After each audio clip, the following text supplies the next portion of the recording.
सुप्रभात। सत्संग का सत्य, सत्संग का सत्य, यह हमारी आज की आध्यात्मिक चर्चा का विषय है। आध्यात्म मार्ग के पथिक जन बहुधा माया और मन को सारी आध्यात्मिक असफलताओं का कारण मानते हैं तथा इन्हें पानी पी पी कर कोसते हैं। उनका यह विचार आंशिक रूप से सत्य भी है, इसलिए साधक गण इनसे बचने का भरसक प्रयत्न करते हैं, परंतु किसी न किसी रूप में इनकी चपेट में आ ही जाती है।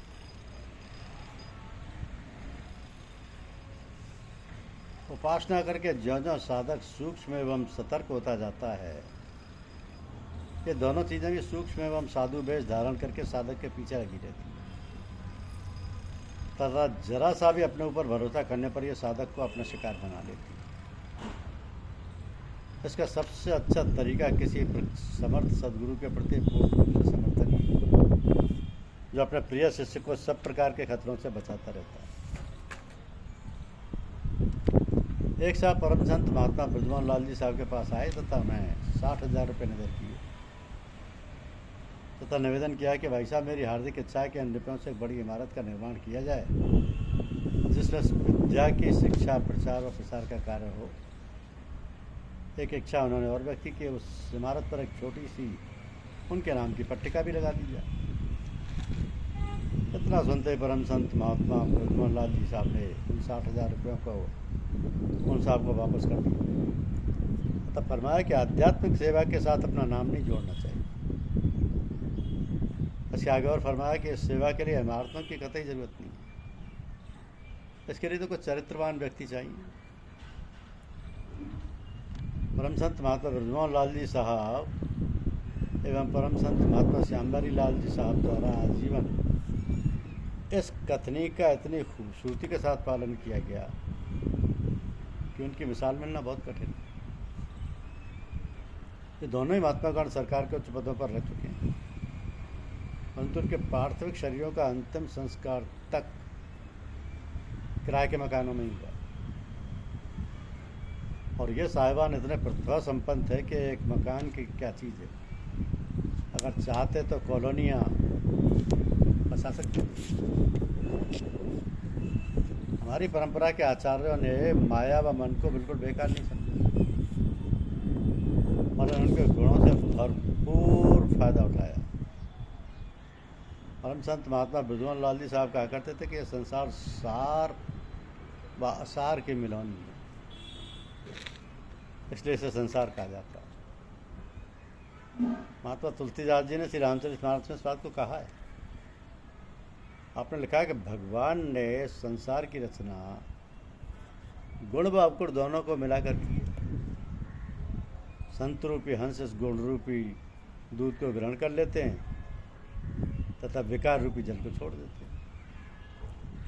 इसलिए परम संत महात्मा रामचंद्र जी महाराज, जिन्हें हम पूज्यपाद लाला जी साहब के नाम से सादर स्मरण करते हैं, उनको उनके सदगुरुदेव ने जब उन्हें अपना आध्यात्मिक स्वास्थ्याधिकार सौंपा था तो एक महत्वपूर्ण बात ये कही थी कि स्वांग रचने में माया की मदद लें।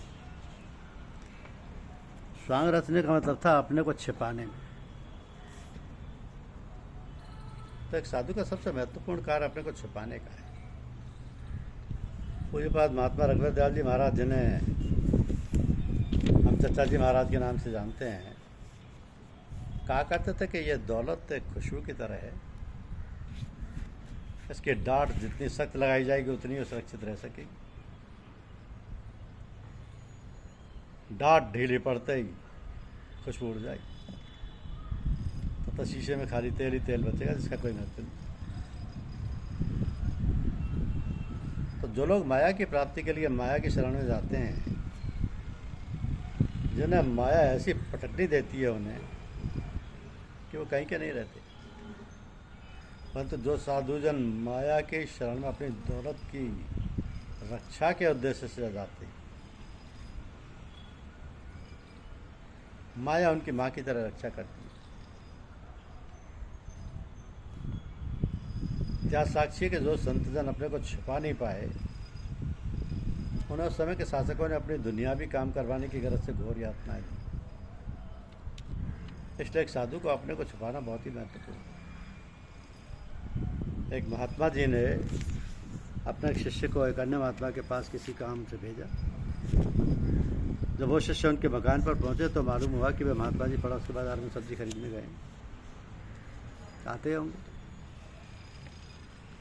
उन्होंने सोचा कि यहाँ खड़े रहने से भी क्या फ़ायदा, चलो सब्जी मंडी में उनके दर्शन कर लें। जब वो सब्जी मंडी में पहुँचे तो देखते हैं कि उनके सब्जी वाले से एक धेले के पीछे खूब ज़ोर ज़ोर से तू मैं हो रही है। ऐसा लग रहा था कि मारपीट पर न होता जाए। थोड़ी देर बाद जब मामला शांत हुआ तो महात्मा जी अपने घर के लिए चल पड़े। ये सज्जन भी चुपचाप उनके पीछे पीछे उनके घर में प्रवेश कर गए। उनके मुड़कर देखने पर उन्हें बाकायदा प्रणाम किया तथा अपने आने का कारण बताया। और महात्मा जी ने उन्हें बड़े ही आदरपूर्वक नाश्ता कराया। जब वो नाश्ता कर चुके तब उनके सामने हाथ जोड़कर खड़े हो गए तथा बड़ी विनम्रतापूर्वक निवेदन किया कि मैं बहुत ही हैरान हूँ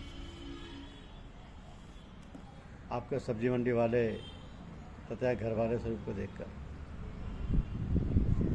और महात्मा जी ने मुस्कुरा कर कहा कि बेटे अगर ऐसा ना किया जाए तो अपने को छुपाना मुश्किल हो जाए। अपनी ज़रूरत को छुपा कर रखने के लिए सब्जी मंडी वाला स्वरूप धारण करना पड़ता है।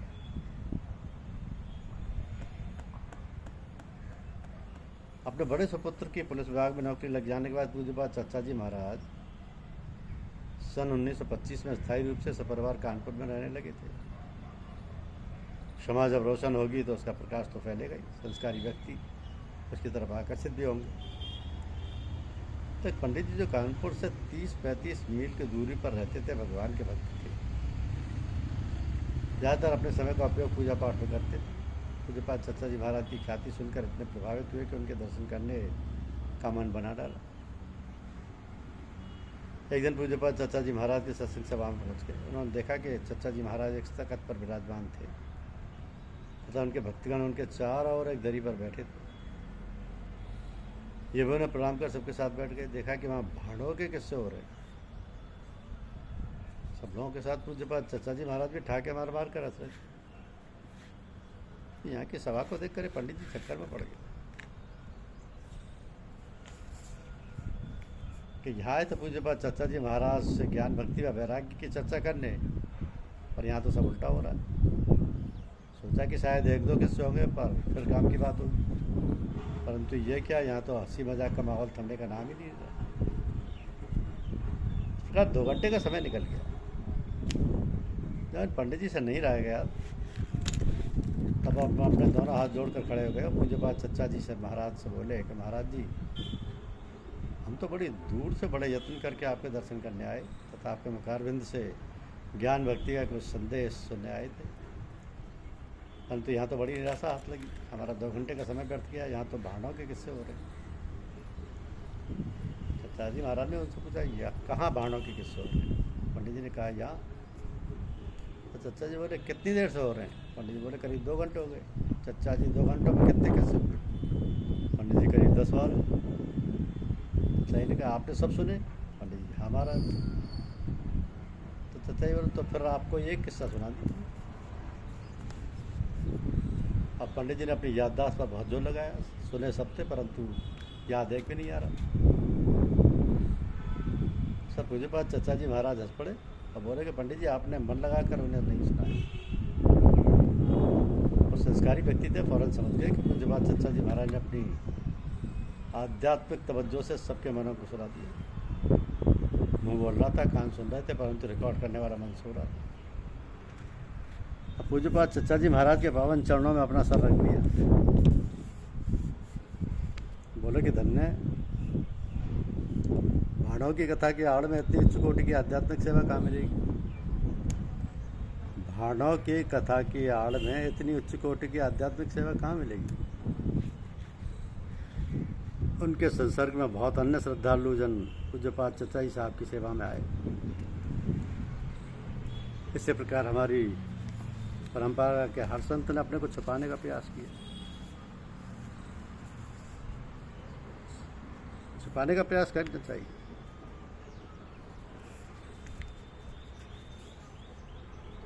क्योंकि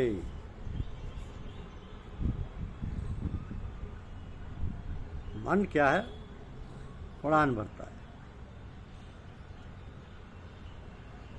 एक साहब महात्मा ब्रह्मानंद जी साहब के पास वाले मकान में पहुंचे था, तो उनसे निवेदन किया कि वह उनके यहाँ भोजन करके उन्हें कृतार्थ करें। समय की कमी के कारण परम संत महात्मा ब्रह्मानंद साहब जी साहब उनका भोजन तो ग्रहण नहीं कर सके, किंतु पेशकार साहब का हृदय ग्रहण कर लिया। वह बिल्कुल बदल गए। उन्होंने न केवल अपना जीवन सफल किया, बल्कि अन्य बहुत से लोगों का मार्गदर्शन भी किया।